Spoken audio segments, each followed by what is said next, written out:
Ako, hindi ako yung asawa ko eh. Ako, admittedly, yung asawa ko mas mahusay sa akin. Mas malawak yung karanasan. Siya talaga yung matagal na sa gobyerno. Ako, bago pa lang, 2.5 years.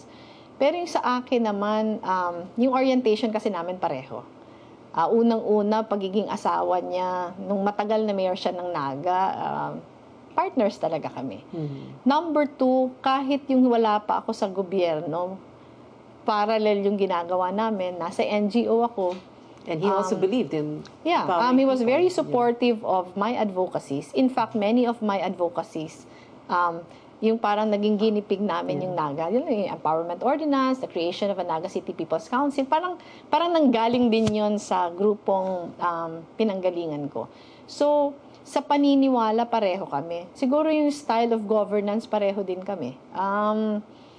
Kasi wala naman akong ibang peg kundi yung asawa ko. I was never active in politics. I was just a supportive wife.